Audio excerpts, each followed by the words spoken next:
Hey, I'm Craig Finn, and you're watching 101.9 KINK Radio in the Skype Live studio. How you doing, my friend? I'm doing really good. Thanks for having me. Welcome back to Portland. Welcome back into our room. And we have got you in town once again tonight. And I don't think I could have planned this any better. Am I talking a real Irish-born Catholic from Boston with us today? Well, I was born in Boston. My dad's side of the family is Irish. My mother's side is Polish and Ukrainian. So you've got half of an Irishman, but I do have an Irish last name. Well, yeah. Well, yes, you do, and I had to look it up, find out a little bit about the three O'Finn families there on the East Coast. Pretty large. You might know more than I do. That's all right. It's the same way with my name. I got people out coming up and telling me all about my name too. So we got you in town tonight. We've got a new album. We love that. The title. It's pretty simple sometimes when you think about it, isn't it? We all want the same things as the title of the record, and it comes from a lyric on the album, and it was a thing. I usually look to lyrics to find album titles, and I was looking through, and it jumped out, and I said, well, that's kind of interesting, and it feels a little darkly comedic or something right now, but I think on some level it's true. We do all want the same things. We just differ on how we think we're going to get there. Exactly, because everybody thinks, I need shelter, I want good education, I want water, I want clean air. Yeah. And it's not always the same way that we get there. No. There's big fights on how we get there. So did this one take you up to Woodstock as well? Yeah. In fact, we kind of just kept recording after the last one. I made the record last time with Josh Kaufman up in Woodstock, and it came out, the last one, Faith in the Future, came out September 2015. The first session for this record was November 2015. So we just kind of kept working because I had a lot of songs. Yeah.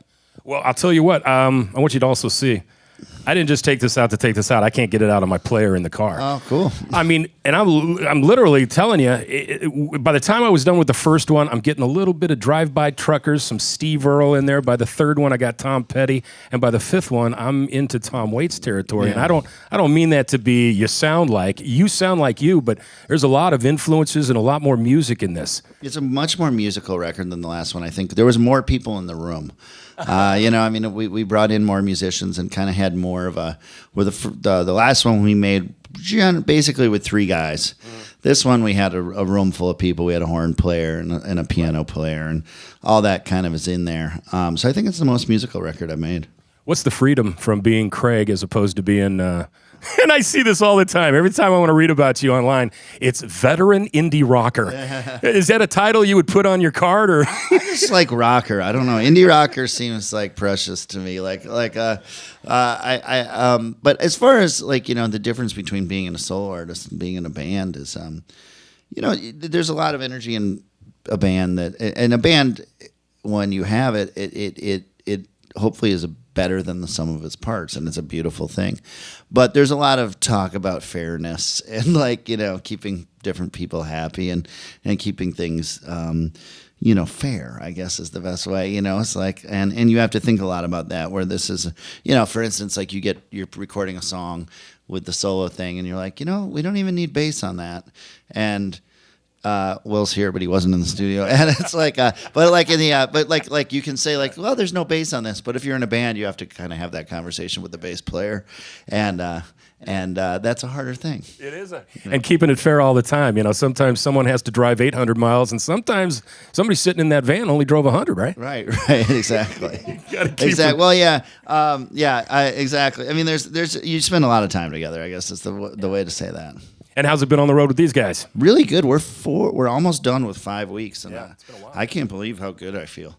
I don't know what we did. A lot of 2-night stands on this tour, which is really great as a musician to kind of settle in and play a show and not move gear afterwards. Right. Well, speaking of bands, you want to introduce who you got on stage? Yeah, Arun Bali here is playing electric guitar. Yeah. Falcon Valdez on the drums. All right. And Will Berman on the bass.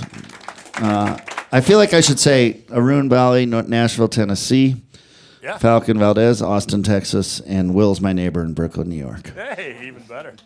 All right, so you are in town tonight, and it is St. Patty's Day, guys, Revolution Hall. Is there any drinking rules for the band tonight? I would say drink no green beer on stage. That's a bad look. Yeah, just keep that away. Yeah. You know, it's always great seeing you, brother. And I really do love this new album. Great. Like you said, it's out in a week. We're talking March 24th. The new one, We All Want the Same Things. Guys, Craig Finn. All right. Thanks.